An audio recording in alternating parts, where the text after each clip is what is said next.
வணக்கம். Welcome to கன்னடி current reviews. நீ நம்ம திரைமர்ச்சி நிகழ்ச்சியில எந்த படத்தை பத்தி பார்க்க போறோம்னா, டைரக்டர் சுந்தர் சி இயக்கத்துல விஷால் சந்தானம் நடிச்சு வெளியிருக்கிற மதகஜராஜா படத்தை பத்தி தான் பார்க்க போறோம். மதகஜராஜா இந்த படத்தோட கதையை பத்தி பார்த்தோம்னா, விஷால் சந்தானம் அப்புறம் அவங்க ரெண்டு ஃப்ரெண்ட்ஸ் ஒரு கல்யாணத்துக்காக சொந்த ஊருக்கு வந்திருப்பாங்க. சின்ன வயசுல பிரிஞ்சு போனவங்க. அப்பதான் விஷாலுக்கு தெரியுது அவங்க ரெண்டு ஃப்ரெண்ட்ஸ் ஒரு பெரிய பிரச்சனை மாட்டிட்டு இருப்பாங்க. ஒரு ரொம்ப பெரிய கெட்ட மாட்டிட்டு இருப்பாங்க. அவன் எவ்வளவு பெரிய ஆள்னா சிஎம்ஏ தன் கைக்குள்ள போட்டுக்கிறவங்க பெரிய ஆளா இருக்கான் மெட்ராஸ்ல. இவங்க கிட்ட வந்து விஷால் எப்படி அவன் ஃப்ரெண்ட்ஸை காப்பாற்றுறதுதான் படத்தோடைய கதை. ஸோ இந்த படத்துல பாசிட்டிவ்ஸ் அண்ட் நெகட்டிவ்ஸ் பார்த்தீங்கன்னா, பாசிட்டிவ்ஸ்னா கண்டிப்பா சந்தானம் மனோபால செஞ்ச காமெடி தான். சந்தானம் வந்து இப்ப வந்து காமெடின்ற பேர்ல வில்லத்தனம் பண்ணிட்டு இருக்காரு, ஹீரோயிசம்ன்ற பேர்ல காமெடி பண்ணிட்டு இருக்காரு. ஆனா இது ஒரு 10-15 வருஷத்துக்கு முன்னாடி போனீங்கன்னா ரொம்ப நல்லா காமெடி பண்ணியிருப்பாரு. அவரோட காமெடியை ரொம்ப மிஸ் பண்ணோம். அதே மாதிரி அதுக்கேற்ற மாதிரி இந்த படத்துல எல்லா அவரோட பழைய காமெடியெல்லாம் இருந்துச்சு. பழைய டைம் டிராவல் பண்ணி பார்த்த மாதிரி ஒரு திருப்தி கிடைச்சது. எல்லாத்துக்கும் மேல மனோபாலாவோட காமெடி வந்து சூப்பரா இருந்துச்சு. அவர் வந்து செத்து போய் அவருக்கு நல்ல ட்ரிபியூட் கொடுத்த மாதிரி இருந்துச்சு இந்த படமே. எங்க பார்த்தாலும் அவரோட காமெடி தான்.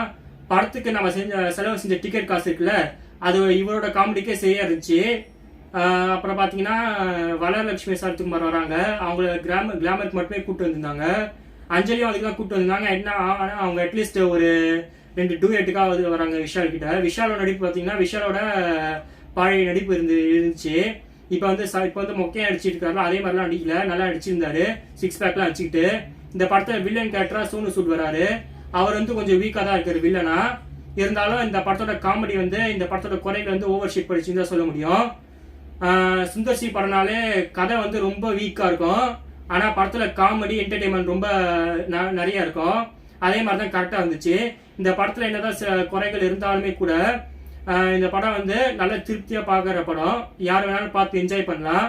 இந்த படத்துல கிளாமர் இருக்குன்னு சொல்லிட்டு ஃபேமிலியை வச்சு யோசிப்பாங்க.